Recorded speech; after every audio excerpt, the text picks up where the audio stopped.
I was finishing a late client report when I heard the sharp sound of shoes clacking across the marble floor. Fast, loud, deliberate. The door to my office flew open. No knock, no greeting. Samantha. I looked up from my laptop. Standing in the doorway was Daniel Carter, the newly hired CEO. Slick suit, expensive watch, the kind of overconfident smile that usually comes right before bad news. We need a word, now. He tossed a folder onto my desk. It slid across the polished surface like a challenge. I stayed seated, my hands folded calmly in front of me. Of course, I said, gesturing to the chair opposite mine. Daniel didn't sit. Instead, he leaned forward, both hands pressing down on my desk like he was staking a claim. We're restructuring leadership. Effective immediately. Your position has been terminated. I blinked once. I see. May I ask why? A smirk tugged at the corner of his mouth. You add absolutely nothing to this company. You're useless. This is a fast-moving business, Samantha. We need leaders, not administrators who cling to old titles and offer no vision. There it was. The kind of statement that hits harder because it's meant to. Dismissive, sharp, final. I could almost hear the imaginary audience gasping if this were a movie. But this wasn't a movie. This was real. And I had been waiting for this moment. I nodded slowly. Thank you for your clarity, I said, my voice neutral. Daniel narrowed his eyes, clearly caught off guard by my composure. He'd expected anger, protest, maybe even tears. HR will send your severance package.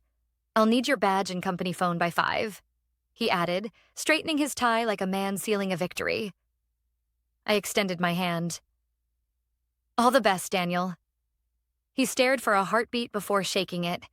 His grip was firm, firm enough to show dominance. He had no idea. As he walked out, head high, I remained seated, the faintest smile playing on my lips. Because what Daniel didn't know, what nobody in this building knew, was that I wasn't just a department head. 2 weeks earlier, something had changed, and I'd been waiting for the right moment. I glanced at the photo on my desk. My grandfather standing in front of the company's original headquarters, arm around my father. The same company Daniel thought he could toss me out of like dead weight. I ran a finger along the edge of the frame. Wait until the time is right. My father's words echoed in my head. I stood up and began packing my things. I didn't take much. A mug my team gave me last Christmas, a few family photos, and a worn notebook filled with ideas Daniel would never see. Outside, the office buzzed with awkward curiosity. Some colleagues gave me pitying looks. Others avoided eye contact entirely. No one said a word, but I could see the questions in their eyes. What did she do wrong? Why would Daniel fire her? I walked past them all with a soft, polite smile. No fanfare, no theatrics. As I stepped into the bright afternoon sun, I felt something unexpected. Freedom. They thought they had ended my career. But what they had actually done was hand me the opening I'd been waiting for.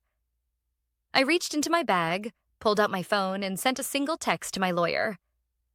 It's time. Notify the board. The reply came seconds later. Understood. The special shareholders meeting will be scheduled within 5 business days. I turned and looked back at the glass-paneled building, its logo gleaming in the sun. Daniel thought this was over. But he had no idea.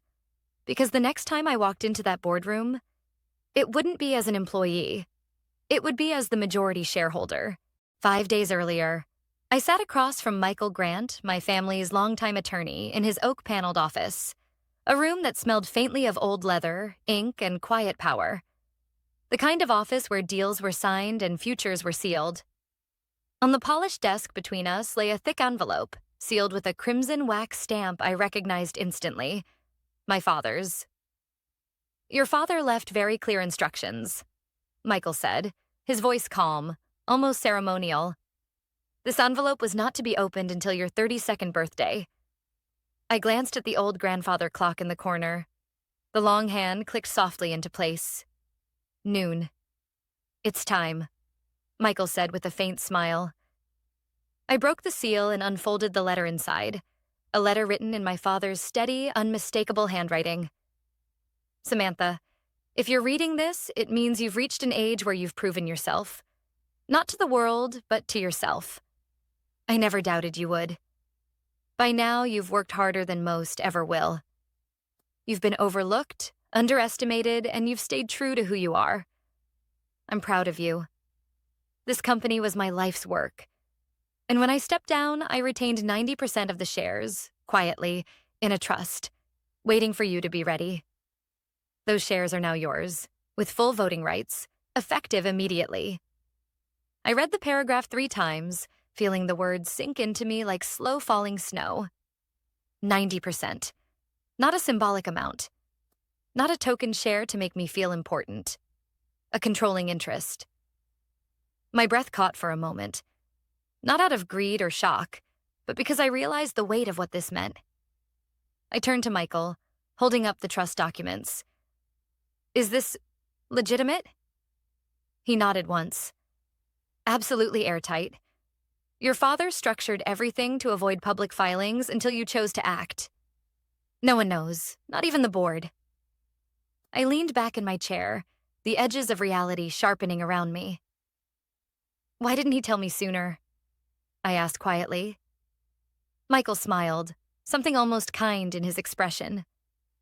Because your father believed you needed to experience the company on your own terms. He wanted you to see who people really were, before you decided whether they deserved your leadership. That hit harder than I expected. For 10 years, I had worked in that company, climbing quietly, getting passed over for promotions I'd earned, watching new male executives, some barely competent, get handed opportunities I'd worked for.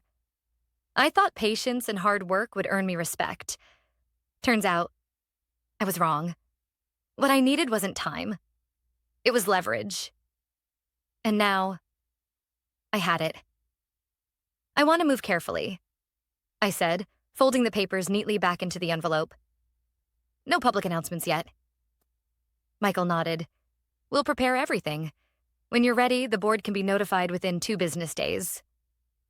Good, I said, standing. Because I want them blindsided, especially Daniel. There was a flicker of surprise in Michael's eyes, but it vanished quickly. You've got your father's instincts. I smiled. I've got my own. As I walked out of the law office, the city seemed different. Sharper, more alive. The towering glass buildings that once felt imposing now seemed small. Because for the first time, I wasn't just another name on the payroll. I was the owner of 90% of the company Daniel thought he controlled. The board didn't know. Daniel didn't know. But they would. At the right moment. Back in the present, the afternoon Daniel fired me, I dropped off my badge and phone at HR with a calm thank you and a polite smile. I even shook hands with the receptionist on the way out. No one suspected a thing. Daniel's final words echoed in my mind as I walked through the lobby. You're useless. It was almost funny, because the man who thought I was disposable had just fired his majority shareholder and walked himself straight into his own reckoning. And the best part? He'd invited it himself. By Monday morning, Daniel was already acting like a king. I'd heard from 3 former colleagues. 2 texted. 1 called. Daniel's parading around like he won some big power move.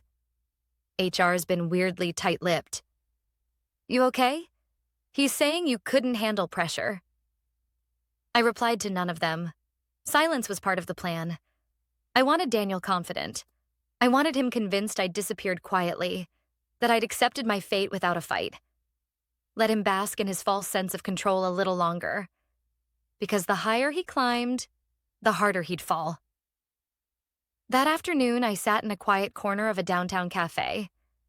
The kind of place no one from the office ever visited. The smell of fresh coffee hung in the air, soft jazz playing in the background. Across from me sat Michael, his expression calm as ever. Everything's ready, he said, sliding a folder across the table. The shareholder meeting is scheduled for Thursday at 9 a.m. Formal notices went out this morning. I opened the folder. The papers inside were simple. Stark legal language, direct and precise. Notice of special shareholder meeting. Agenda item. Review and appointment of executive leadership. At the bottom, my signature. This will hit them like a freight train, Michael said quietly. They'll have 2 business days to realize the ground just shifted under them. I took a slow sip of my coffee. Good. He leaned in slightly. You're sure about this?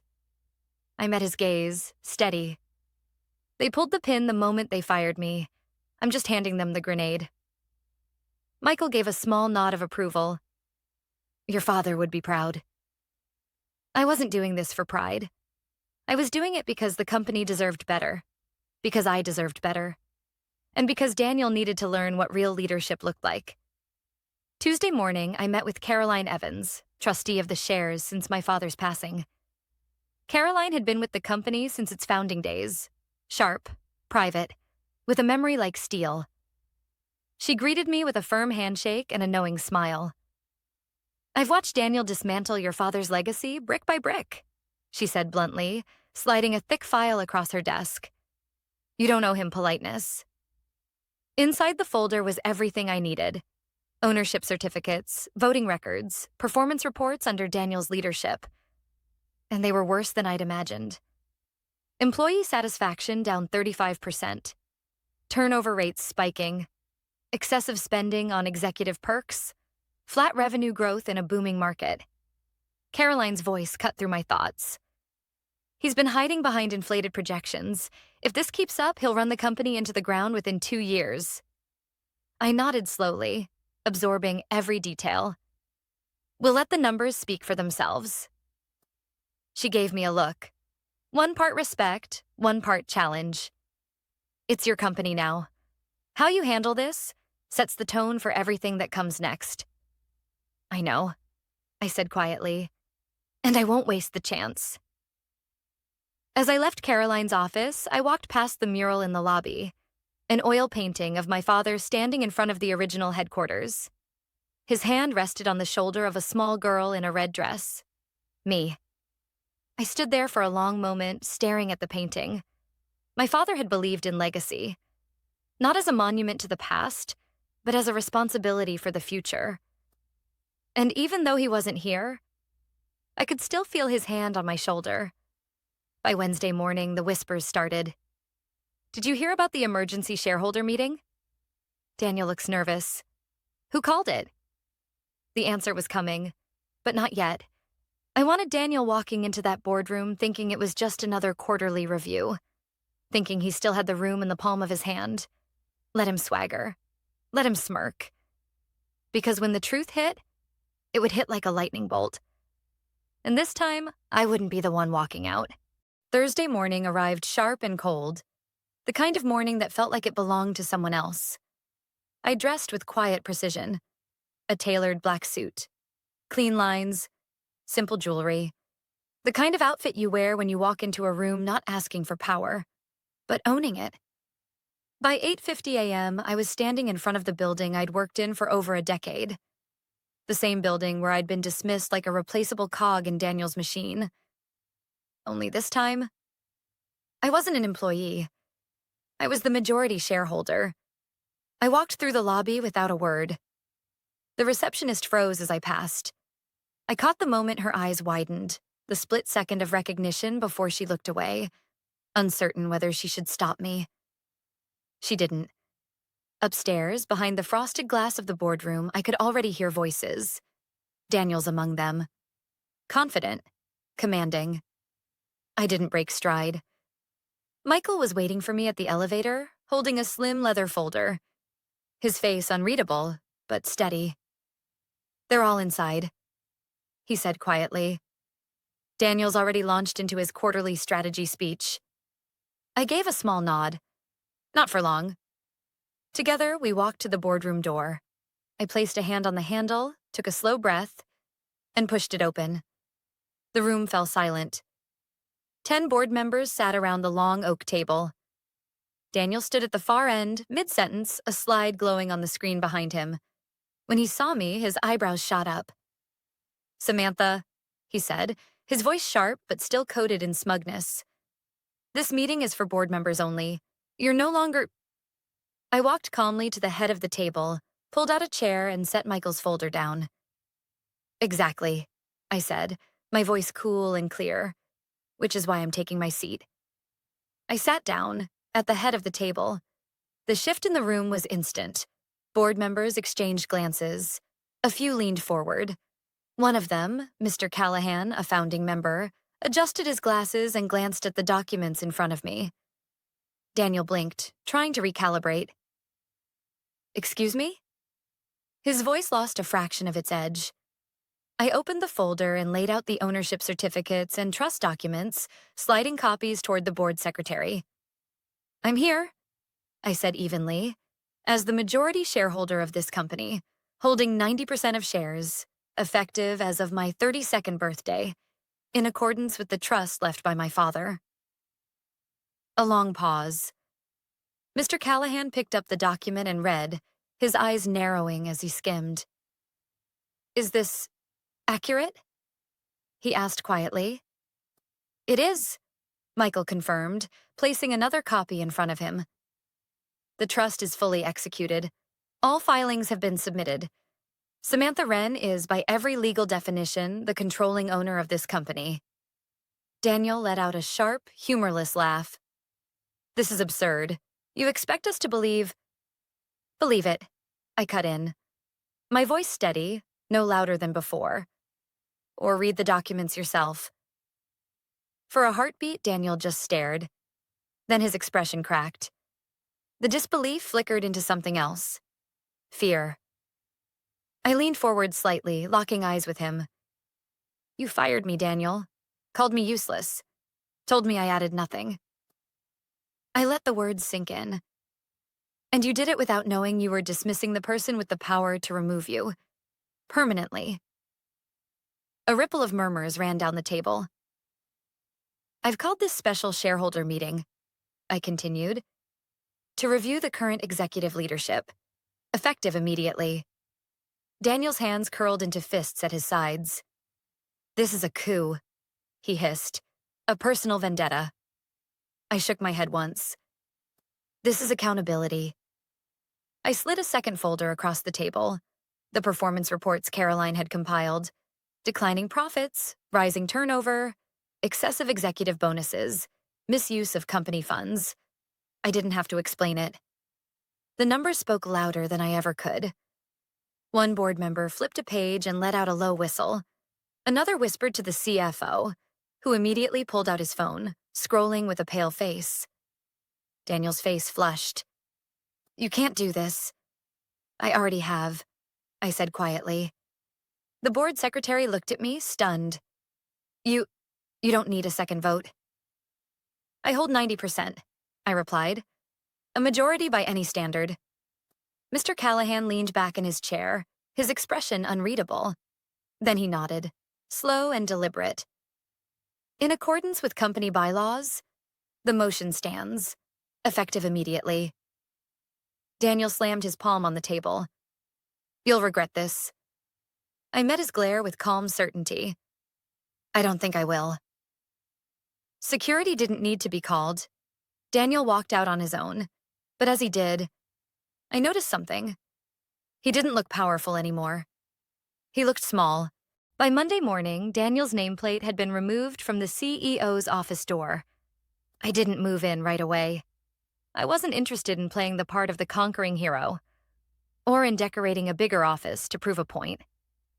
I had something more important to do first: rebuild the company my father had started, the company Daniel had nearly destroyed. That same morning, I called an all-hands staff meeting in the main conference hall, a space I remembered mostly for Daniel's grandstanding speeches and empty promises. I walked in alone. No fanfare, no prepared speech. The room was packed, but the front rows remained empty, like no one wanted to seem too eager. Faces watched me with a mix of curiosity and suspicion. Some arms folded, some eyes narrowed, some heads tilted. They'd seen leaders come and go. They'd seen promises made and broken. They'd seen too much to trust easily. I took a deep breath and spoke the truth. Some of you know me, I began, my voice steady but real. Some of you have only heard the stories Daniel told. A few people exchanged glances. But let me start by saying this. I'm not here to take power. I'm here to restore trust. The room shifted. Slightly. Imperceptibly. But it shifted. For years, this company ran on your ideas, your late nights, your belief that what we were building mattered. I paused. And somewhere along the way, that got lost. A quiet silence settled over the room. I was fired last week, I said, a faint smile touching my lips. Told I wasn't the kind of leader this company needed. That I lacked vision, confidence, assertiveness. A few people chuckled nervously. I didn't fight back, not then, because I knew something Daniel didn't. I let the pause stretch, long enough for it to land. Leadership isn't about volume or vanity. It's about vision, about lifting the people who actually do the work, about respecting those who make this company what it is. I met eyes with familiar faces, engineers I'd collaborated with, assistants overlooked for years, team leads who'd held departments together without recognition. Starting today, everything changes. And it did. Over the next 2 weeks, I did something radical. I listened. I met with department heads, team leads, junior staff, interns, custodial workers. I asked what wasn't working, what they needed, who they thought deserved better. Then I acted. I promoted Mia, a customer service rep who'd quietly been running half her department while her boss took the credit, to head of client experience. I brought back Andre, a brilliant product manager who'd quit after being passed over 3 times for less qualified men. I overhauled HR from the ground up. Every complaint that had gathered dust in some forgotten folder. I read them, investigated them, acted on them. Several toxic mid-level managers were let go within the first week. And then I launched the People First Initiative, a program my father had once dreamed of but never lived to see. A program designed to reward collaboration, promote innovation, and recognize talent, regardless of job title or office politics. No more whisper networks, no more glass ceilings, no more favoritism disguised as leadership. Just good people, doing great work, and finally getting the credit they deserved. Late one evening, I walked the office halls alone. The atmosphere had changed. Laughter echoed from the break room again. Desks were decorated with plants, photos, little pieces of people's lives that had vanished under Daniel's regime. People stayed late, not out of fear, but because they wanted to. On a whiteboard near the engineering bullpen, someone had written in bold blue marker. She came back. 3 simple words, underlined twice. I stood there for a moment, reading it over and over. Not she took over, not she fired Daniel. She came back. And that meant everything. 1 month later, I finally moved into the CEO's office. I didn't change much. I kept the original walnut desk, the broad windows overlooking the city. But I did add one thing, a large framed photo on the far wall, my father and me on the company's opening day. Both of us smiling, both of us hopeful. I placed it behind my chair, not as a monument, but as a reminder. This wasn't just my company now. It was my responsibility. On the first board meeting after Daniel's departure, I stood at the head of the table. The board looked different now. Half the members were women. Several were under 40. People with fresh ideas, diverse perspectives, and a genuine desire to lead with integrity. Before we begin, I said, meeting each of their eyes in turn, I want to thank you. A few eyebrows lifted. For believing in change. For making hard decisions when the easy ones would have been safer. For helping rebuild a company that puts people before power. I paused, letting the moment settle. Someone once told me I lacked leadership. I smiled. But leadership isn't about titles. It's about vision, accountability, and the courage to do what's right. A soft ripple of applause followed. Not loud, but real. As I walked back to my office, I passed through every department, shaking hands, sharing smiles, listening. This wasn't just about revenge. This was about belonging. And finally, after all these years, we belonged.